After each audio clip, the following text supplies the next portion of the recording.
Gia and Tanya are My Morning Coffee.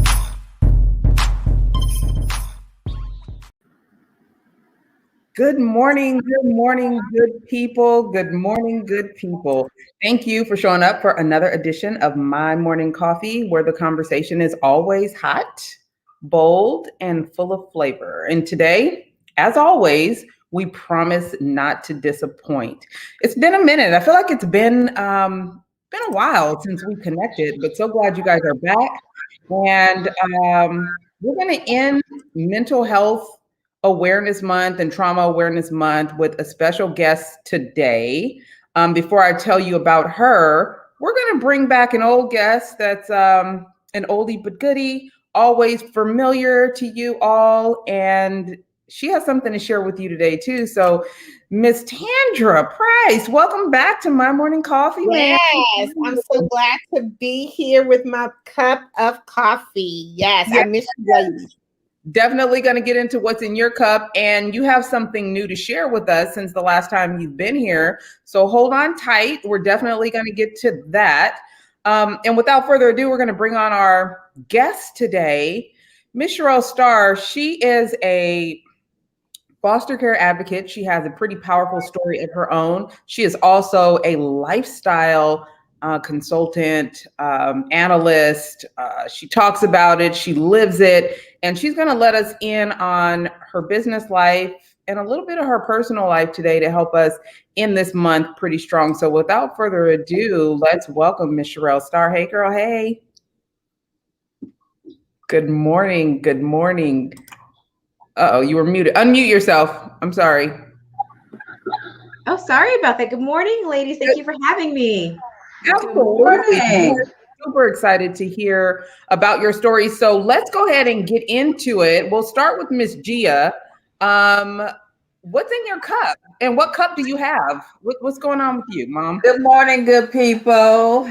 I'm like Tanya. I feel like I haven't seen you guys in a minute, but I'm still here. I have my morning coffee cup. I got a little coffee in my cup. I need a little more than coffee, but I'm gonna start with coffee. I've been busy. It's busy. This weekend's been busy. I vended in two places. I was vending Saturday and Sunday. So girl is tired. I'm tired. So, but I had a good time. You know, I always like being out with my people. So it was good. Great time. Met some new people. Got to talk about my product, my new collection a little bit more with the people. So that's always good. And other than that, you know, I'm still trying to, I'm still healing, that little surgery I had.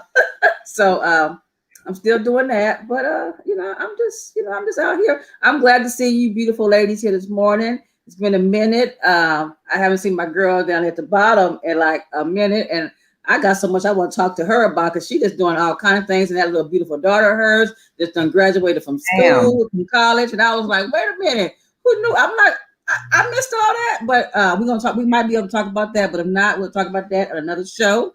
And I can't wait to talk to our guest today. I did a little homework, Tanya, because sometimes your girl don't be doing your homework, people. I'll be busy and stuff. But I did read about you, and then I even looked at some of the little clips that Tanya sent me and stuff. Girl, you doing your thing, and I can't wait to talk about all what you doing. And of course I know Tanya stay busy. My little sister stay busy, always doing something. She stay busy. Check her out, y'all. She stay fly too, honey. Like that new look of hers, I like it too. Mm-hmm. So yes, I can't wait to see what she been up to. Since we last were on here with you guys. So that's it for me. Been interesting. So yeah, let's go ahead and get into what Miss Tandra Price has been up to. Girl, show me your cup. What's in it? How you been? Share. My cup is Conversations Over Coffee. Of course, I'm always trying to get ladies to come on and get some of this good juice. I call juice good information. I always got some kind of little something going on. Look, I got some myrtle juice in here now. I'm just playing. You know what? Myrtle juice, coffee juice, okay? That's what I have. So, you know what? What's been going on with me? I'm so super excited. You know what? We launched the magazine, which was called Tapped In. tapping into the power of a sisterhood network. It's been phenomenal. We featured 28 amazing, phenomenal women. Oh my God, you have to, and I'm gonna put it in the chat here. You have to take a look at some of the stories and the articles in there, but everybody was able to get featured on the front cover. With this edition, or my project that I'm doing with the magazine is, I wanted to be able to really promote other women, but I wanted to change the networking space. And that's exactly what we're doing. We are changing the networking space. Everyone's on the front cover of the magazine. They are promoting all the ladies that are inside that book and that magazine. It's amazing. We've actually been featured in over 100 publications with the magazine, anywhere from Fox to, CBN, all of those press release. I mean, we are getting picked up amazingly, and people are just, they're thriving. So we got our August upcoming edition. The first edition I just made just exclusively for women only. I didn't want to have any advertisement or anything in there because I really wanted to roll out the red carpet for these ladies. Our August edition, we're going to feature 15 amazing women, and we're going to be talking about wealth and wisdom. But it's going to be opportunity for, for other people to put articles and things of that nature in there. But yeah, I'm super excited. I'm on the speaking tour for Sean Fair. That's going to be in June coming up. I am super excited. My topic is connecting versus collecting. Hey, so I am super, super excited. We're going to be able to be amongst a lot of people. If you want to tap into that, there's virtual tickets you can get. It's in Detroit, but it's virtual tickets you can get. Appreciate the support. $25. I put the link in there too. And then I got my networking boot camp coming up. It is going to be on fire. So I got a lot going on. I always tune in to get Conversations Over Coffee. We do it every Thursday from 9 a.m. to 10 a.m. Central Time.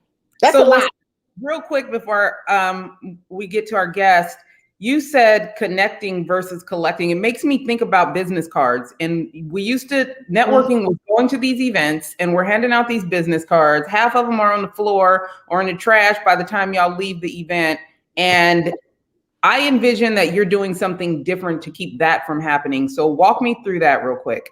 So the connecting versus collecting, it really doesn't come off with the business cards. It's that we are collecting all this information that we think we need to use to have an effective, efficient business, but we ain't even using any of it. We don't really know how to connect the pieces to what we need in order to promote our business. I mean, there's people that's going out getting all these freebies, whether it's ebooks or whatever. That's what I mean by collecting. We're collecting information and being in places that we don't even need to be in. That's not really promoting our business. So by we able to connect with what we're doing is really going to make us prosper. So I'm super excited. So it's not really about business cards. It's like, stop collecting all this stuff. You're not even using it. You're wasting all your perfect time at all these events. There's one, you're probably not even supposed to be at. Two, your audience is not even hanging there. I mean, you're just wasting your precious time. And then you wonder why, hey, networking is not working. Well, you know what? You didn't have a plan when you started. So I really want us to be able to connect the pieces so we can really, take this year 2021 to a whole nother level. So I'm super excited about the topic. I've been really working on it and really breaking down what networking is and how you can maximize it to grow your business. So it sounds like to me it's going to be more for all you small business owners out there that's watching and listening to us.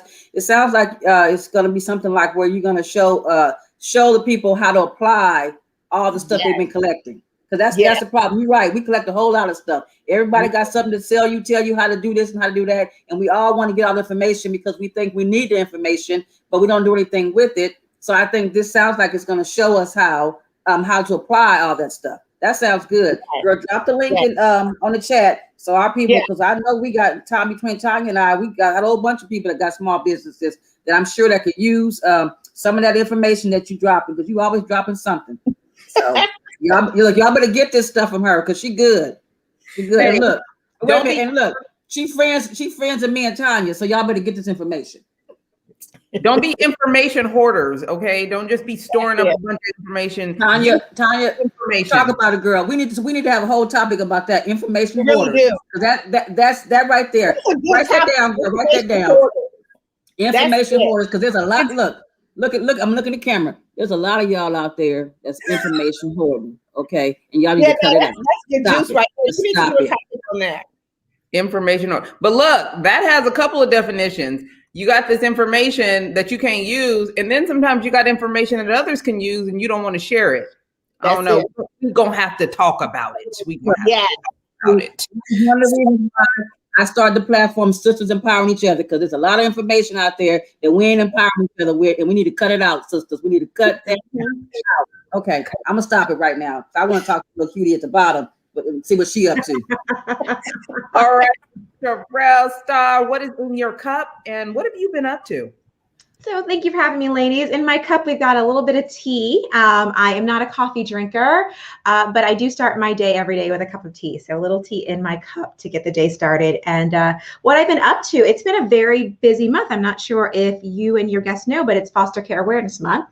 Yep. So in addition to doing my sort of on-camera lifestyle correspondent, talking about fashion and tech, I am also a foster care advocate. And so with May being Foster Care Awareness Month, I do a lot of events. I actually think I'm doing 17 this month, or have done 17 by the end of the month, really talking about foster care and advocating on behalf of youth still in care who don't have a voice. And so I do Q&As with caseworkers, with judges, with social workers, with potential foster parents, and really just talk about sort of my experience in care, but also the needs of youth who are currently in care and youth who've aged out of care who still need support.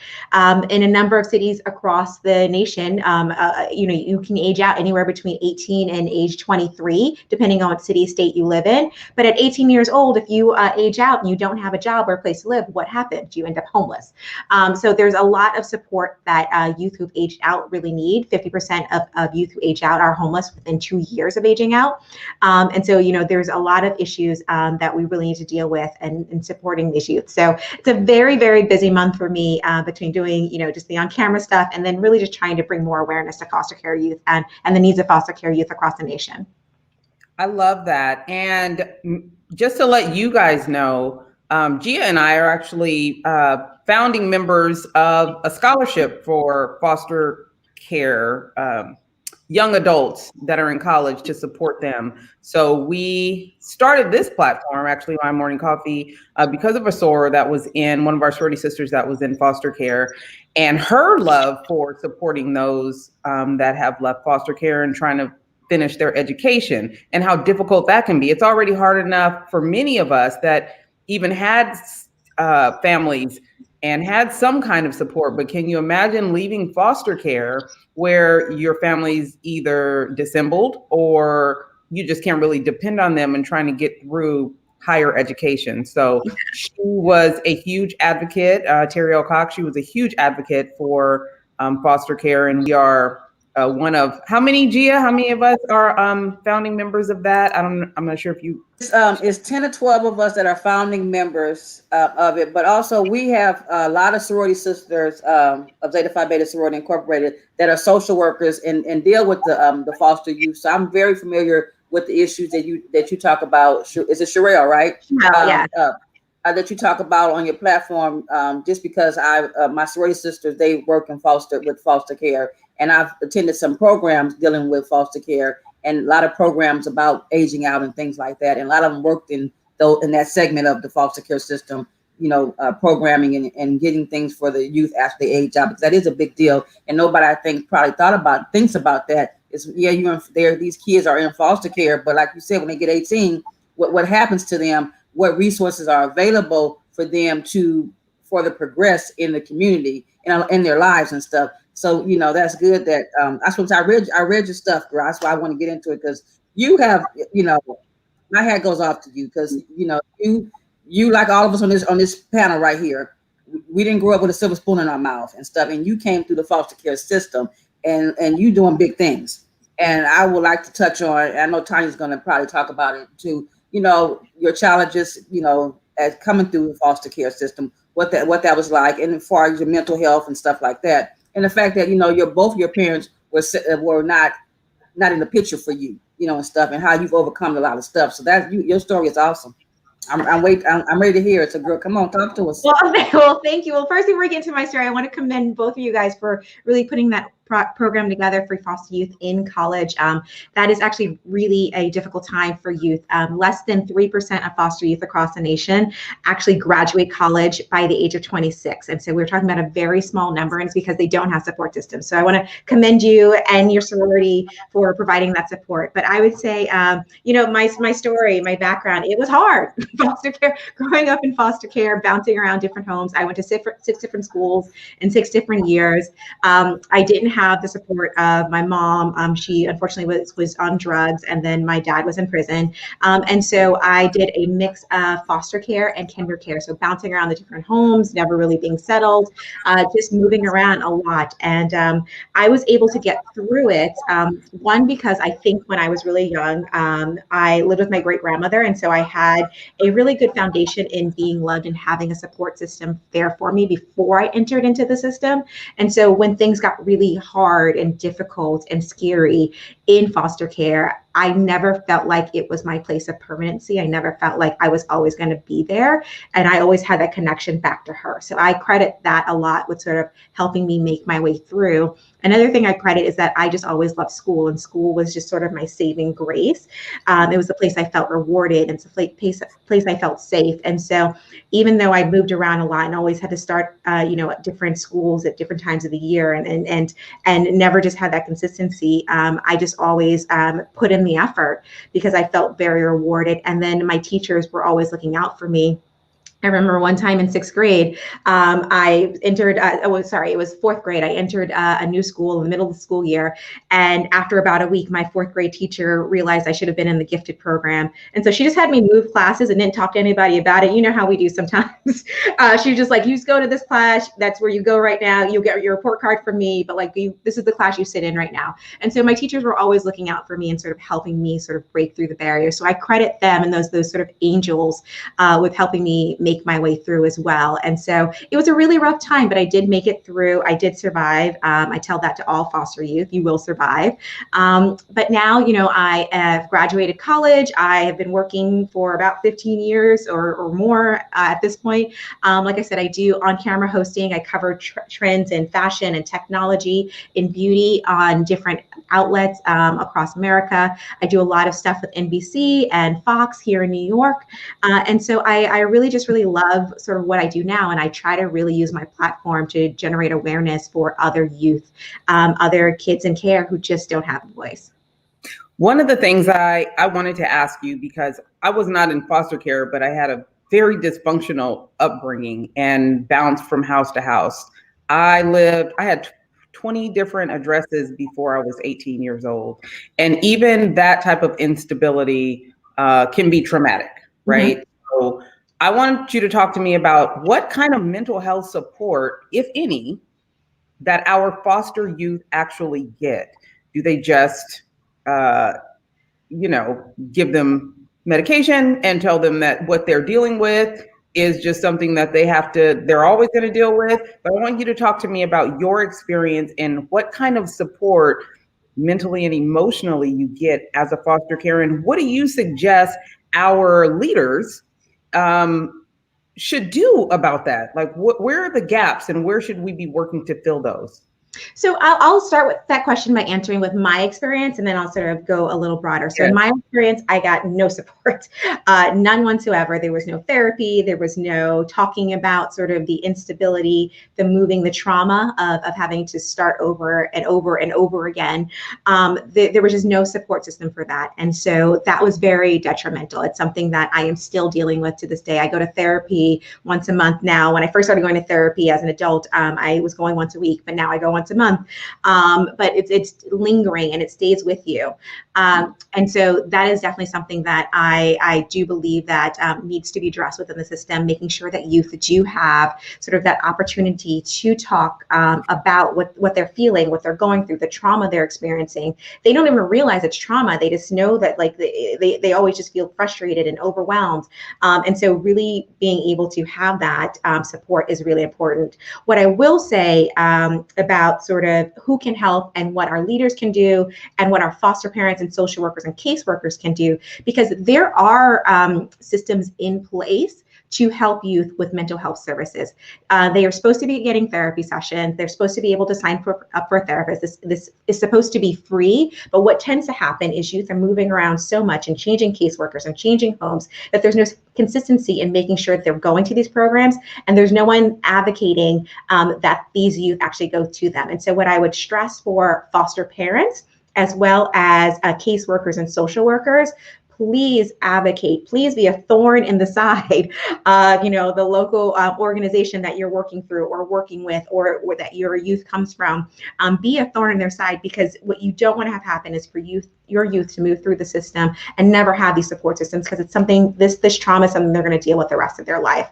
And then for our leaders, really think about why we're putting youth in care and not giving them the support systems that they really, really need, and not ensuring that there is that connective tissue when you move from home to home. That if you are moving in the middle of the year, why are we having you start a new school? That's more trauma for you. Why are we doing that? I think there are just small things that we can sort of put in place to ensure that we're not re-traumatizing youth and re-victimizing youth every time they have to make a move, or moving them more than they need to, and actually addressing why youth end up in care in the first place. If you're a foster youth, the only reason you end up in care is for two reasons. One, because you've been abused, or two, because you've been neglected. Neither one of those are your fault. However, actual abuse cases is less than 20%.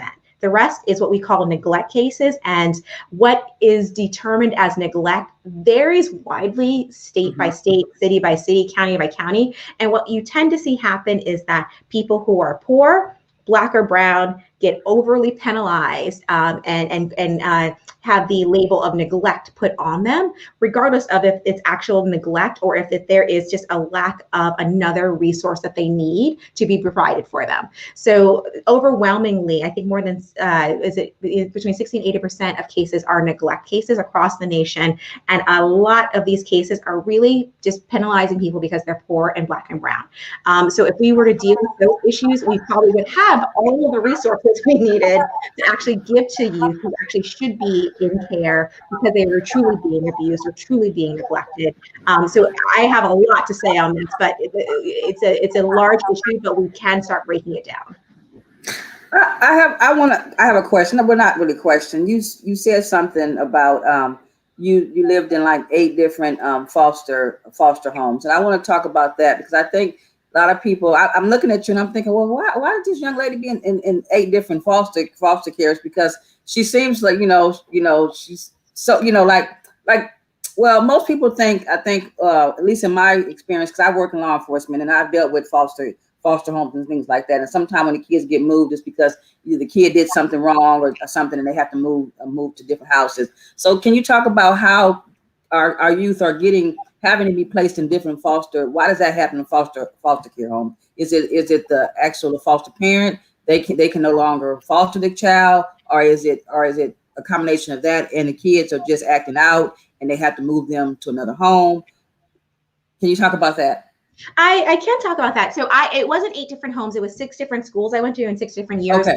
I haven't even counted up how many homes I actually was in. If I had to make a count, I'd probably say about 6 different foster care homes, but I just wanted to clarify that. But the reason why youth are moved from home to home is a variety of reasons.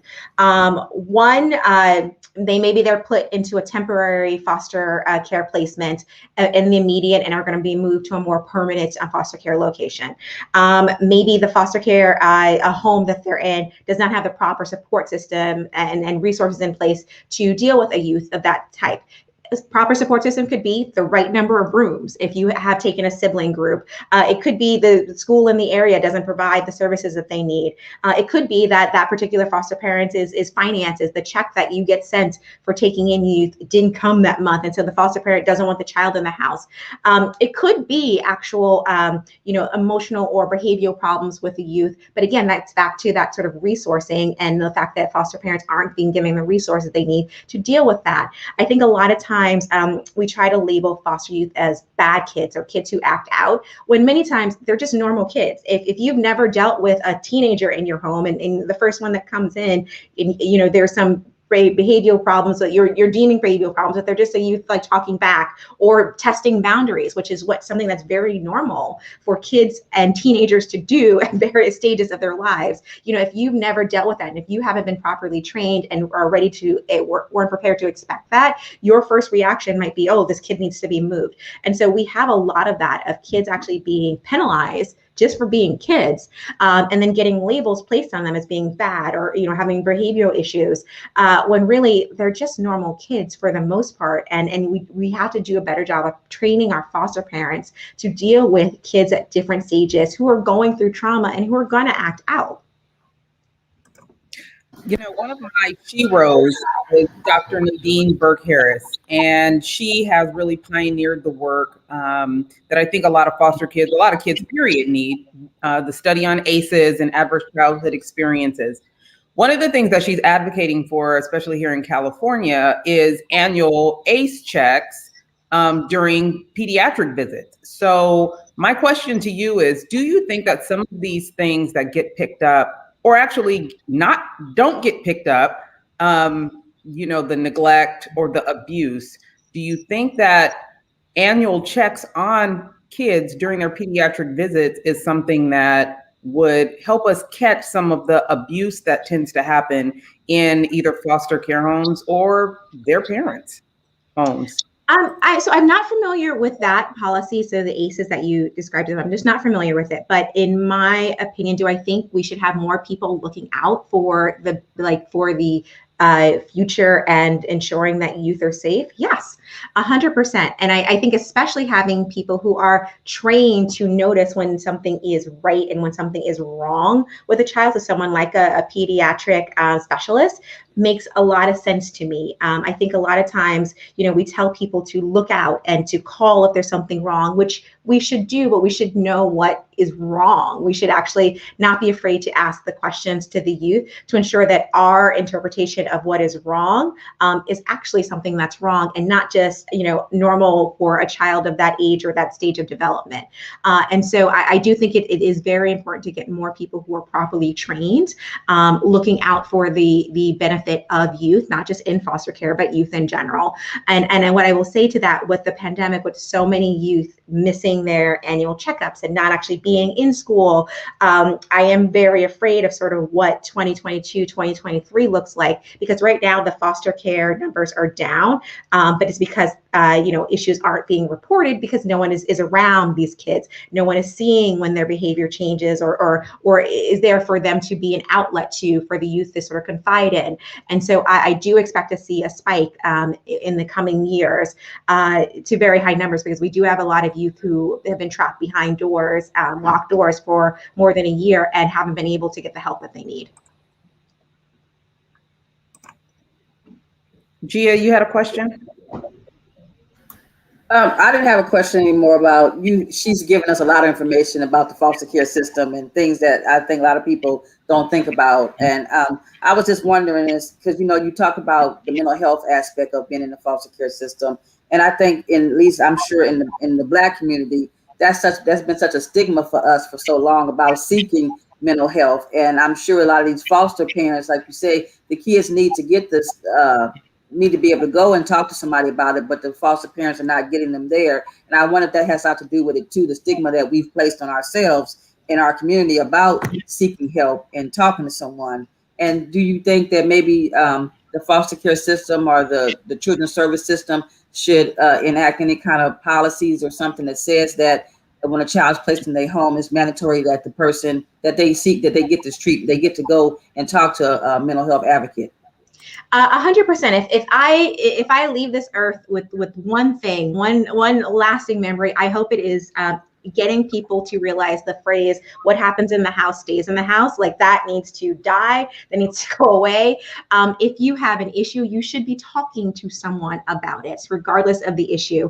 And so anything that I can do to sort of change that mentality, I want to do. 100% youth in care need to be seeing someone, need to be talking to a therapist, a social worker, a psychologist, someone who is qualified to help them deal with the immediate trauma that they have just experienced and sort of the lasting trauma that they're going to be re-triggered with for the rest of their lives. And so, yes, I do think that, we should be requiring every youth in care to get mandatory mental health counseling. I think foster parents should also be required to have mandatory mental health counseling, because as much as we want to, and I am so thankful for every good foster parent out there. I am so thankful. You are doing God's work. Thank you for opening up your heart and your home.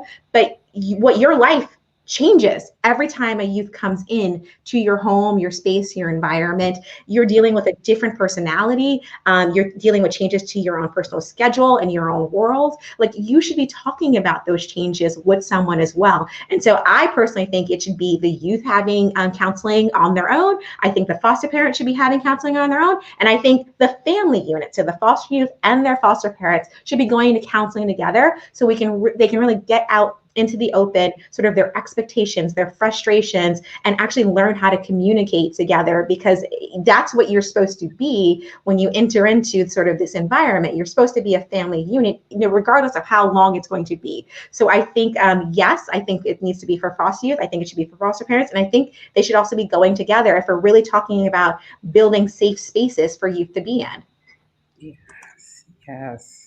Girl, you brought a flashback to me when you said that stigma, that saying, what happens in the house stays in the house. I remember my mama saying that all the time, and I'm like, oh Lord Jesus. Don't get caught running your mouth, though. Don't get caught running your mouth. I get it, and I understand where it comes from. I understand, especially looking at the numbers, Black and brown communities are penalized. You don't want someone thinking that you are doing wrong to your child when really, again, you're just probably being just a normal, good parent. I get the criminalization of Black and brown communities 100%, but we also have to weigh that against the trauma that we're passing down generation after generation, and really sort of weigh that against each other. And what I would say is, you should never be telling your child that they should not be talking about, trauma, about abuse, because the more they speak about it, the harder it makes for other people to abuse them, to abuse people around them, to traumatize people around them. And so it really is about empowering your kids to be advocates for themselves and protectors of those around them.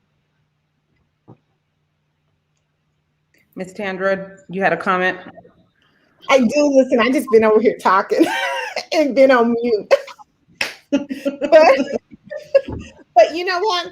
I love everything that you said. And the comment that I want to say, I had a good friend of mine who, was adopted, was like many, many years ago. And, the process and the trauma and the mentalness that she had to deal with was so unreal that, like, now I'm glad that things have moved forward to where, like you said, getting more people trained, to be able to recognize these signs and signals when, the youth are having problems and can't really, because of their foster parents or whatever the relationship is in the home, that they can't really, say what it is, but for people to be able to recognize those things. And I'm glad that, there's more things that's happening.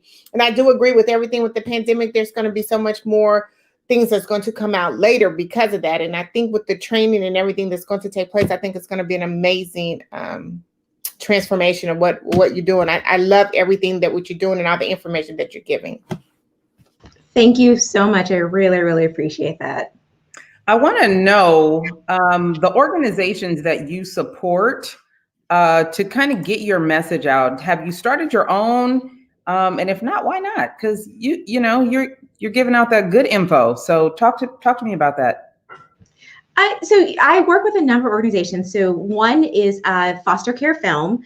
It is a foster care organization started by a documentary filmmaker who was a CASA, which is called Court-Appointed Special Advocates. You can think of CASAs like social workers, volunteer social workers.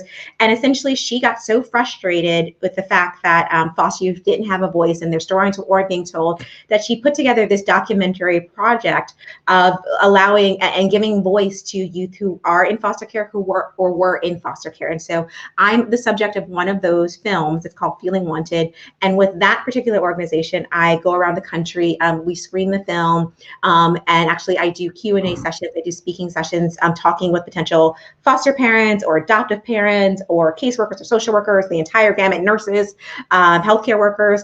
I'm talking about my experience, what they should be looking out for in foster youth that they come across, ways they can help. And so just a really great organization. And if you want to learn more about foster care, again, fostercarefilms.com, you can, fostercarefilms.com, you can look at that website and sort of watch those documentaries. Other organizations I work with and volunteer with, CASA. So again, court-appointed special advocates. I am on the board of both CASA and another organization called City Living NYC. And with those 8 organizations, I actually act as an advocate on the board, someone who has lived experience in the foster care system. And I really help them, build awareness for what they're doing, as well as for foster youth in general, and in everything from helping them raise money to doing interviews on their behalf. And these are just some organizations that I really, really believe and support. CASA helps youth who are currently in care, so it ages baby all the way to when you've aged out. And what they do is they act as a voice and a mentor for the youth themselves. Caseworkers work on cases. Judges oversee cases. Lawyers work either for the state or the bio parent or the adoptive parent, but there's no one being a voice for the youth in all of this. And so CASA volunteers and provides volunteer advocates to be the youth in this very sort of traumatic time that they're going in, and actually ensuring that they don't fall through the cracks. City Living, on the other hand, another organization, they actually help youth who've aged out of care. So you're 18, 21, you've aged out of care in New York City. What next? Like I said earlier, about 50% of youth who age out of care are homeless within 18 months to 2 years. And so City Living really works to ensure that youth maintain their first apartment and get the life skills necessary to live a stable and successful life. So that's everything from job training to ensuring you have the goods for your home to cooking classes. If you've never cooked for yourself, how do you know how to make a healthy meal? And so they really put those services in place to help youth after they've aged out. And so I am one of those believers in, one day I might start my own organization, but there are so many organizations doing good work and doing good work right now that I really want to lend my voice to and really want to help sort of close the gap there. City Living started about, 4 or 5 years ago, and I've actually watched them grow from, helping like 5 youth to, helping more than 100. And it's a very trying and difficult position to start something new and sort of get traction. And I feel like a lot of times when you're trying to start a nonprofit, you spend so much time trying to raise money so that you can hire people to help. And there's so many organizations that are already in those good places where they just need people who want to help. And so I'm just trying to do that right now. Listen, I love so much of what you're saying, but what I really want you to do is share with the audience.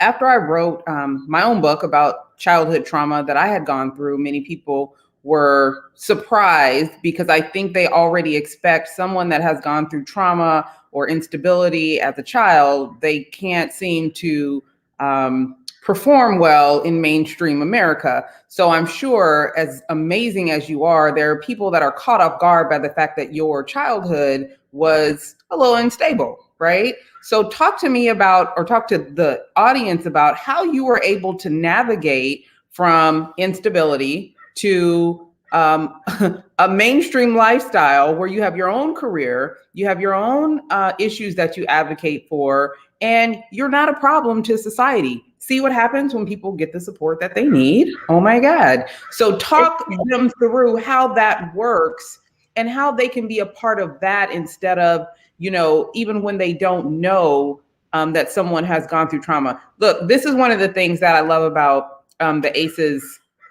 study is it teaches people, individuals, and whole cities and organizations how to build a trauma-informed city, meaning we don't re-traumatize people. We learn to be a community. We learn to be a nation of people that do not re-traumatize people. You don't need to know that someone has gone through something to not act nasty towards them, right?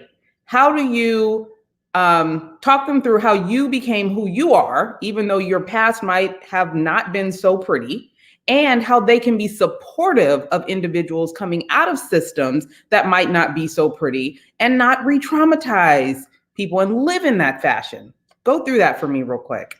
So I'm so glad you brought that up and are asking this question, because early on in my career, I had a boss, and I was doing so well in this organization. I had been promoted and I gotten a raise, and it's still early in my career path. But I happened to mention one day in a group meeting that I was in foster care, and my boss's facial expression, first of all, and then how she treated me afterwards. I ended up having to leave the job because she treated me so negatively. Like, it was 180 degree just sort of way of interacting with me. And it's because, all of these preconceived notions and misconceptions about what a foster youth is and does just went through her head. And there was no winning that back. Like, once she heard I was in foster care, even though I had been promoted previously and had been given raises previously and gotten glowing reviews, suddenly I was untrustworthy, and like, she didn't want me around.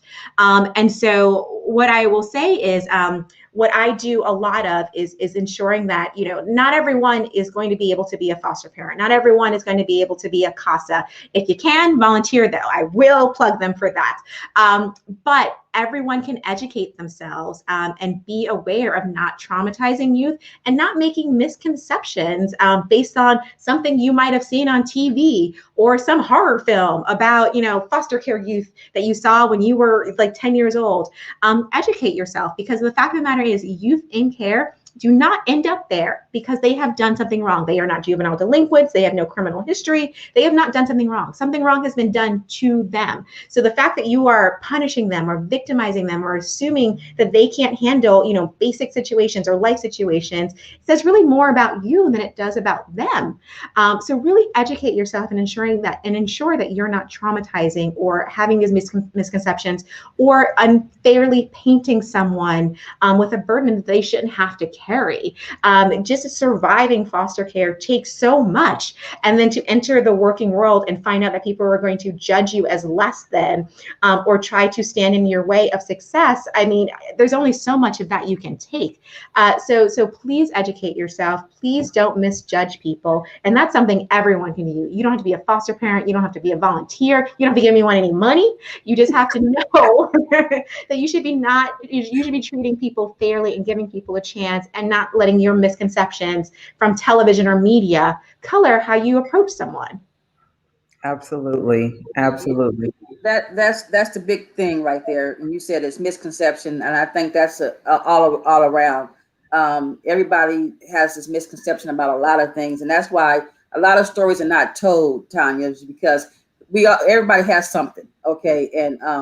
And like you said, when you mentioned you were in foster care, all of a sudden she started treating you different. Well, that happens a lot. So that's why a lot of people keep their stories close to them, because they're afraid of that kind of reaction from people. And like you said, everybody needs to stop being so judgmental, and everybody that's in foster care, like you said, are not bad people. There's just circumstances that around them have them in foster care, and they're just like people who are not in foster care. We're humans, and we thrive. Just because you're in foster care doesn't mean you're not going to thrive as an individual, or just because you had something traumatic happen to you as a child doesn't mean you're not going to thrive as an individual. But people always put that stigma on us and think that, oh, this happened to her when she was little, so there it is. She's not going to be much, and that's so wrong. People that are successful right now, I'm sure, had some kind of trauma. A lot of them have in their lives growing up, and they're doing well. So we need to cut that out. Stop being judgmental. It's just a part of our lives. It's part of what we're going through. It's a part of growth. And I know Tanya always tells me, Jill, we need your story and stuff. And yeah, we all have a story to tell. And I think eventually, you have to be comfortable with it before you start telling it. And I think with Tanya, I think a lot of people was just surprised because you're so, they see you as this person. So then they learn later on, 20 something years later, oh shit. Oops, I'm sorry, Apple. I probably not supposed to be cussing on this thing. That this happened to Tanya. Who knew? So I think a lot of people are surprised about that because we're good at masking our stuff. Because it's I got some stuff that people probably don't know. But and when I tell a story, they probably gonna be like, ooh, and stuff. But again, And that's the shock of it. Like, well, she's successful. She's done this, she's done that. But yeah, just because those things have happened to us don't mean that we're not going to be successful. And that's the problem. We think because a person has done something, it been in some kind of care, foster care, something, I've done something wrong somewhere in their life, that they're not going to be successful, or they're just doomed. And that's so not the case. This is a thing I would love for us to weigh in on. Okay. I've struggled with this for a long time. People have to have a license for everything in this country. You have to have, you got to get trained. You train dogs. You got to get your license to go adopt. You got to get your license to drive. You got to get your license. There ain't never been nothing you have to do to have a child. At the same time, we should know better as we decide to enter into parenthood that it is no longer about us. And I'm just confused as to where we have lost our way of thinking and forgetting that it's not about you. It's not about you and your drug problem. It's not about you wanting to be in the streets. It's about this little person that you decided to bring into this world. Like, is there a way that we can re-educate people on what parenting is supposed to be about? Because I think the foster system is a little inundated, and I'm just trying to figure out, where are all these people that decided to have all these kids and they have foster parents? Where are the parents? Like, what can we do to better instill in people that are ready to procreate that it is no longer about them? Girl, we could be here for days, because a lot of these kids that we see out here, they came to existence because some of them wanted to keep the baby daddy. So I'm gonna have a baby and hopefully I'm gonna keep the baby daddy and things like that. So we got a lot of that going on out there. So I don't know if we ever gonna answer that question, Tanya, because you're right. You don't have to have a license to be a parent, and people are having these kids left and right all the time. And a lot of our kids are getting caught up in the systems because of lack of parenting. That's what I'm going to say. Is this lack of parenting. People don't know how to parent. So maybe we need to have classes in high school and junior high school on how to parent, because these kids are going to be parents one day. And that's something we don't talk about. We got home ec. They taught me how to cook. Asked me if I want to take cooking class as an elective. They asked me if I want to take a sewing class, but they ain't never asked me about taking a parenting class, right?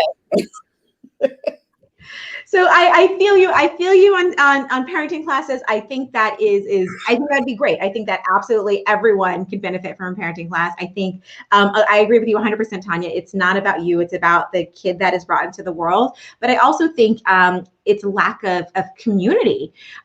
We are asking a lot of parents, and that's something that's become painfully clear during the pandemic, of people not having childcare, of not having support systems, of literally having no other resources. And it became the great equalizer. It wasn't just a problem for the poor or poor Black and brown communities. It's suddenly a problem for everyone. Yes. Not having childcare, not having good support systems. And so I think that is a big part of what's missing. And again, when I say that neglect stat, that only 20%, less than 20% of youth end up in care because of actual abuse, the rest is what we term neglect.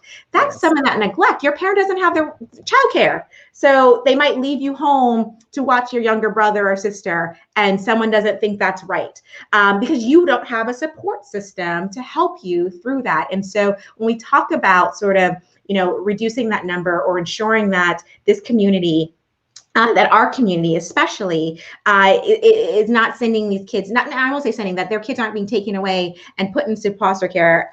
It really is part of that is really ensuring that they have the support system from their community, from their family members, from their friends, to help them as well. And I think until we all admit that, which is happening right now, the great reckoning of all the women who had to leave the workforce. More than 1 million women had to leave the workforce because they don't have childcare.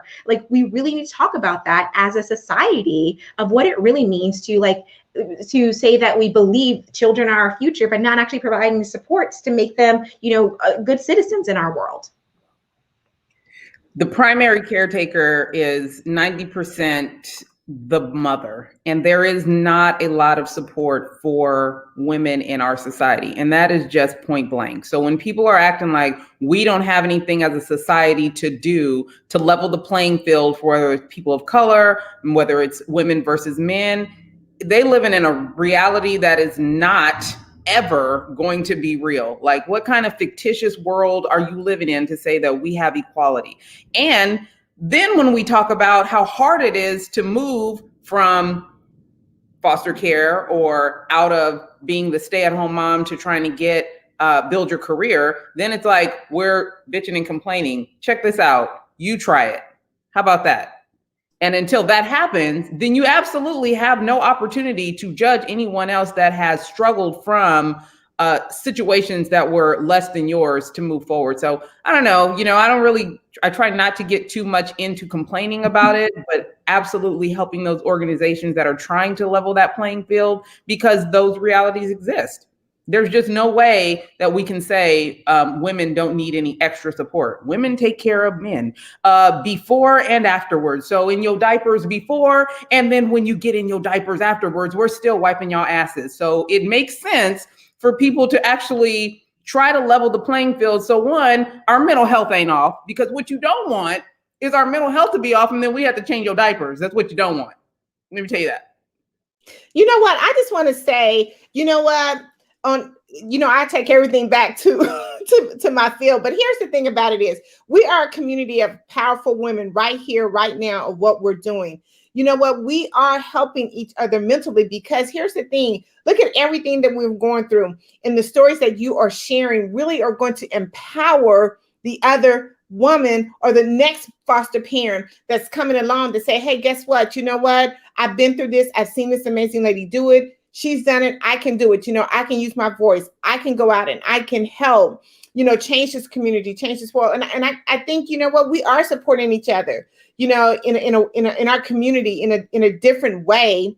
But I think that's so important that, you share your story, because what you're sitting on, someone needs to hear. Your story, you are the empowerer that's empowering the next person that's coming along that's going through this similar situation. So as a community, as a whole, thank you so much, Tanya, for this platform, because this is how we support. This is how we get out the word, the message of what really needs to take place and how we can transform the situation. We have to have these conversations, because let me tell you, all I want to see is if you're going to be a parent, do it right. If you're going to be a foster parent, do it right. If you're going to be a legislator, do it right. Don't use the title, but not actually do the job. Like, we have to get to a point too where we call that out. You're not doing the job. Amen. But also to what you were saying before in regards to people not knowing the difference between neglect or just parenting with some difficulties. Sometimes folks need to just mind their business, right? They just all up in somebody else's business because they ain't got no business of their own. That's one thing. But when you start to, if you really care, then you do the work to investigate to see what is going on. When I was a child, I used to want someone to just pay attention to what is going on with me. And no one ever did. Even when, after the gun violence took place and the police came into the house, never once did anyone ask how I was doing. They paid attention to, the man on the ground. They paid attention to looking for the murderer. Everybody got all the attention. Not one time did somebody stop and say, are you all right, to that little girl? And that for me is a lot of clarity in regards to how we as a nation continue to progress. Piss poorly because we don't look out for the most vulnerable people in our society, which are the kids. We don't make decisions that are best for our youth, that are best for what their future looks like, or to help them better make decisions. People make short-term, immediate gratification decisions. And it's time that we kind of call that stuff out, because we wind up with an inundated foster care system, right? And a system that don't know how to handle all these kids that need good parents. So I definitely want to thank you for sharing your story. Thank you for sharing the resources. That is exactly why I wanted you to be here, is to let people know there's an opportunity to help in situations like this. And also let you know, we're going to be highlighting small businesses soon. And I want you to come back, because I want to hear more about all this other cool stuff that you're doing. Do you think we can do that? I would love to come back 100%. And I was going to throw a plug for CASA. There are more than 900 CASAs across the country. So the one I sit on the board on is in New York, but you can definitely volunteer for one in your city. I love that. And make sure that we get that link, and we'll put it on the My Morning Coffee Facebook page and share it on this broadcast on Apple Podcasts. Now, before we go, I want you to let the people know how to keep up with you and what you have going on, and if you have anything coming up that we can support. Yeah, well, I tell everyone social media is the easiest way to keep up with me at Charell Star at Instagram or TikTok. You can also visit my website, Charell Star. So I keep it really simple for you all. I would say coming up in the next couple of weeks, I will be doing obviously more speaking engagements, more events for foster care to close out Foster Care Awareness Month. And then looking towards sort of June and July, I'll be doing a lot more fashion and beauty sort of TV segments. So you can look out on your local TV station and see what I've got going on and what I think will be the latest trends for the summer. Hey, now listen, TikTok. I'm sorry, we can be on TikTok. We're not too over. We can be on TikTok. We can be on TikTok. Yes, Tanya, we can be on TikTok. Yeah. On TikTok. Yes, look, I'm trying. I got a TikTok account, but I don't know how to do those nice little videos and stuff that I've been saying. But I look, Charell, I might have to inbox you on social media so you can show me some stuff, because I be trying to tell everybody, girl, I need to get on TikTok and do my thing on TikTok. So yes, Tanya, yes, put your hand up. Your girl Gia is on TikTok. Okay. Okay. Okay, here's the question then. What is inappropriate for women our age to do on TikTok? If you look good doing it, it's not inappropriate. Okay. hey, see? There it is. You heard it first here on My Morning Coffee, okay? Now we in trouble. Miss Tandra, what do you have coming up, and how can the people keep up with you? I just have, listen, I'm looking for, about 15 amazing ladies to be a part of our upcoming issue, our August issue for the Tapped In magazine. Like I said, we're talking about wealth and wisdom. You can find me on Talk to Me Tuesday, which is my LinkedIn show. You can also catch me on Conversations Over Coffee every Thursday from 9 a.m. to 10 a.m. Central Time. And yeah, I got my upcoming boot camp coming, so I'm super, super excited about that. I'm going to drop some networking knowledge on some people. Boom, boom. Boom, boom. Miss Gia, what do you have coming up, and how can the people keep up with you? I don't have anything coming up in the right now. I got nothing. I'm just going to be working on some new merchandise for My Morning Coffee, as well as the Mahogany Box. But you can always reach me on Instagram at the Mahogany Box, and I would love to have some new followers. So if you guys are listening, go follow me on Instagram, the Mahogany Box, and you can see all the things that I make. Don't look for stuff about me on Instagram. It's really about my creations. So follow me there, or you can also follow me on Facebook at the Mahogany Box on Facebook too, or you can follow me at Facebook, Gia Neal. And again, you're not going to find too much stuff about me personally. You'll just see all my lovely designs. That's what I use social media for. But all my friends and small business owners that are watching and listening, y'all need to go and follow my girl Tandra down there. She got a magazine she done told y'all about, and she's looking for 15 dynamic women to be in the magazine. And I know some of y'all are doing some dynamic stuff out there, some of my sister friends. So y'all don't be afraid. Get out there and get in the magazine. I'm gonna try to get in the magazine. I don't know how, because I'm gonna figure something out. But I'm gonna put something. I'm gonna put something together. I got you. Come on.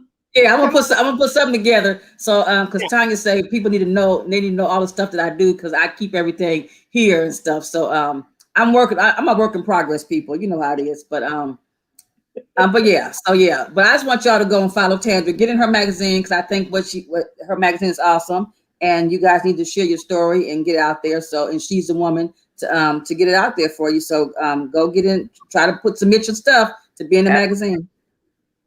Yes, thank you so much. So for me, you can always find me at Tanya McKenzie PR. I have the coolest podcast that I've recorded recently with the PR podcast. So I'll be posting that on my Facebook page. But if you're on Apple Podcast, I suggest that you go subscribe.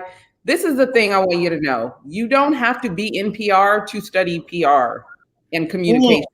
Every business needs to have a level of public relations and communications. You need to know how to communicate with your public. You want people to like you, know, like, and trust you and support your business. So you do need to start spending a little time, not on marketing, on public relations. How are you communicating to the public about your business? So when I share these resources, I share it to help all my small business people. Next week, we're going to have some small businesses here that we're going to highlight, and we'll have founders so you can listen to them and hear their struggles, because many of them have similarities, right? There's a lot of things that resonate in the struggle to build your business and the struggle to build your brand awareness. I am always looking to help small businesses do that because I know it's difficult. So make sure that you come back and you see us next week. Make sure you subscribe to My Morning Coffee on Apple Podcasts and Tanya McKenzie PR on all social media platforms. You might find me on TikTok. I don't know yet. I might not have permission from my husband to do that. I will check in, and we'll just watch Gia. We'll just watch what Gia does until then, because I'm not going to get on TikTok until I know what I look like.